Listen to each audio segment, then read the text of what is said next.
Hi, welcome to my channel. Today we are going to talk about a drama, Hamlet, by William Shakespeare. So let's get started. The tragedy Hamlet was written by William Shakespeare. He was an English playwright, poet, and actor, born on April 23, 1564 in Stratford-upon-Avon, England, and he died on April 23, 1616 in the same town. Shakespeare is widely regarded as the greatest writer in the English language and one of the most influential dramatists in world history. Hamlet is believed to have been written between 1599 and 1601 and was first published in 1603 in a shorter version known as the First Quarto. A more complete version appeared in the First Folio in 1623. The play belongs to the genre of tragedy. It combines elements of revenge drama, psychological exploration, political intrigue, and philosophical reflection. Historical and social context. Shakespeare wrote Hamlet during the late Elizabethan era, a period of political uncertainty and cultural transformation in England. Queen Elizabeth I was aging without an heir, causing widespread anxiety about succession. The play reflects these anxieties through its focus on questions of power, legitimacy, and moral corruption. Additionally, Renaissance humanism was flourishing, leading to deeper reflections on identity, reason, and the human soul, central themes explored in Hamlet. Now, let's have a look at the summary of this drama. The play begins late at night on the ramparts of Elsinore Castle in Denmark. The ghost of the recently deceased King Hamlet appears to two guards and Horatio, Prince Hamlet's close friend. Alarmed, they decide to inform Hamlet. Soon after, Hamlet encounters the ghost himself, who reveals a shocking truth. He was murdered by his own brother, Claudius, who then seized the throne and married Hamlet's mother, Queen Gertrude. The ghost demands that Hamlet avenge his foul and most unnatural murder. Hamlet agrees, but is shaken to his core. From this moment, Hamlet's world is turned upside down. He becomes obsessed with finding the truth and fulfilling his duty, but he is also deeply troubled by moral and spiritual questions. Is the ghost truly his father's spirit or a devil trying to trick him into sin? How can he kill Claudius without damning his own soul? These doubts delay his action and create intense psychological conflict. To investigate Claudius without arousing suspicion, Hamlet decides to feign madness. His strange behavior confuses everyone at court.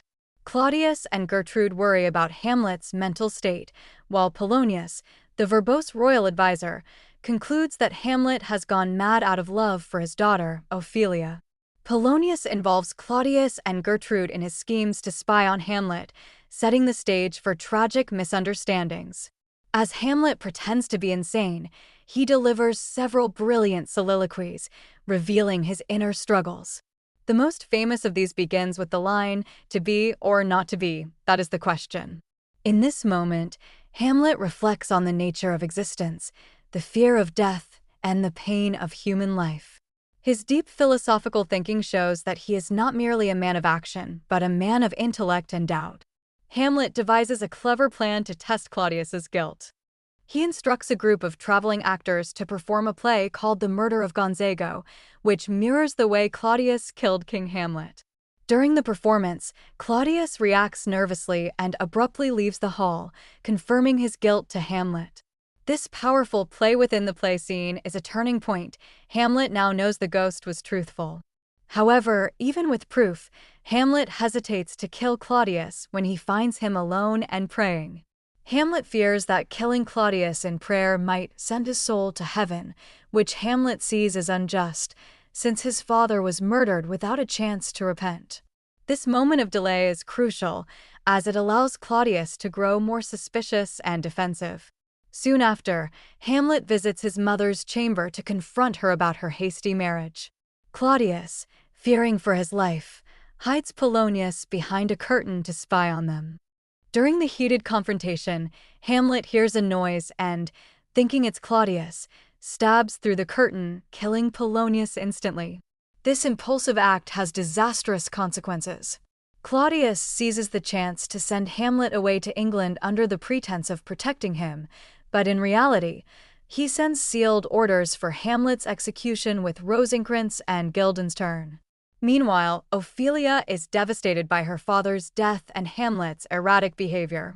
Her grief drives her into madness, and she eventually drowns in a stream, possibly a suicide. Her tragic death deepens the sense of chaos and sorrow in the kingdom. On the way to England, Hamlet cleverly discovers Claudius's plan. He alters the letter, condemning Rosencrantz and Guildenstern instead, and escapes back to Denmark with the help of pirates.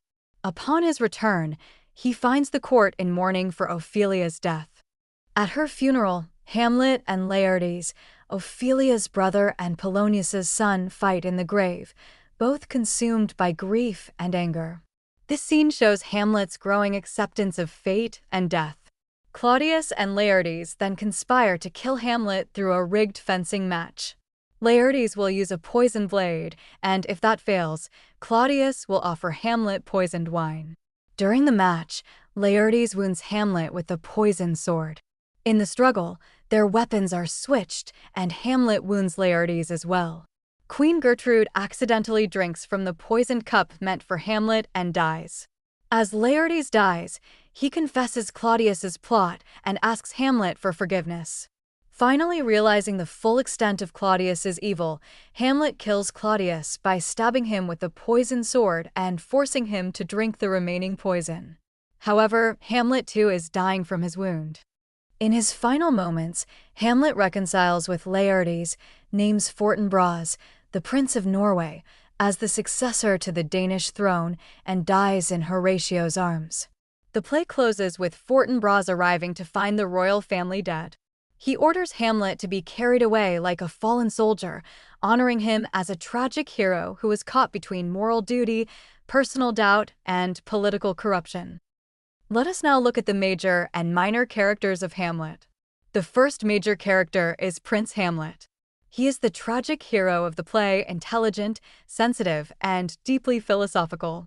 His moral hesitation and intellectual nature lead to his internal conflict, making him one of literature's most complex characters. The second major character is King Claudius. He is the villain of the play, who murders his brother to seize the throne. Claudius is cunning, politically skilled, and morally corrupt. The third major character is Queen Gertrude, Hamlet's mother. She loves Hamlet but seems weak and dependent, quickly marrying Claudius after her husband's death. Her actions confuse Hamlet and contribute to his emotional turmoil. The fourth major character is Ophelia.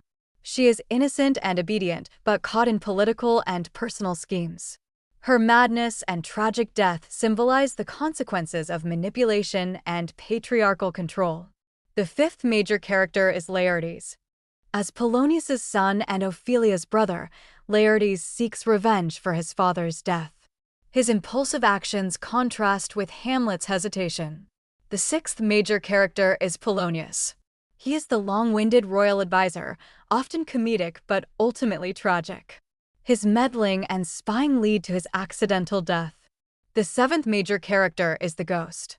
The spirit of Hamlet's father sets the entire plot in motion by revealing the truth about his murder. Now, let us briefly discuss the minor characters. Horatio, Hamlet's loyal friend and confidant, who survives to tell Hamlet's story. Rosencrantz and Guildenstern, Hamlet's school friends, used by Claudius to spy on him. They ultimately die in England. Fortinbras, Prince of Norway, whose arrival at the end symbolizes political stability after the chaos. Osric, a foolish courtier who delivers Claudius's message to Hamlet before the duel. Gravediggers, clowns, their scene offers dark humor and reflections on death and social class. Now, let's talk about some major themes of the play. The play Hamlet explores several profound and universal themes. 1. Revenge and justice. The central theme revolves around Hamlet's struggle to avenge his father's murder. The play examines moral questions about revenge and justice. 2. Appearance versus reality. Many characters hide their true motives behind false appearances, from Claudius's public persona to Hamlet's feigned madness. 3. Madness. The line between real and pretended madness blurs through Hamlet's behavior and Ophelia's tragic mental collapse. 4. Mortality and the meaning of life. Through Hamlet's reflections, the play explores death, the afterlife, and the uncertainty of human existence. 5. Corruption and power. Claudius's rise to the throne through murder represents political corruption and moral decay in the state. 6. Family and betrayal. Betrayal within the family drives the tragedy. Claudius kills his brother. Hamlet feels betrayed by his mother's quick remarriage. 7. Action versus inaction. Hamlet's philosophical nature causes delays, raising questions about human hesitation, morality, and the consequences of decisions. Critical importance. Hamlet is one of the greatest works of world literature and a masterpiece of tragic drama. Its psychological depth, philosophical themes, and complex characterization make it endlessly studied and performed. The play reflects the anxieties of Elizabethan England, but also explores timeless questions of human existence, morality, and identity. Its influence on literature, theater, and modern thought is enormous, inspiring countless adaptations, from classical productions to modern films. In conclusion, Hamlet is not merely a revenge tragedy. It is a profound exploration of the human condition. Through Hamlet's journey, Shakespeare examines doubt, mortality, power, betrayal, and moral struggle. This is why the play remains as powerful and relevant today as it was over 400 years ago. Hamlet continues to captivate students, scholars, and audiences around the world, standing as a cornerstone of English literature and dramatic art. So that was our today's topic. If you have any questions related to it, you can ask in the comment box. Thanks for watching.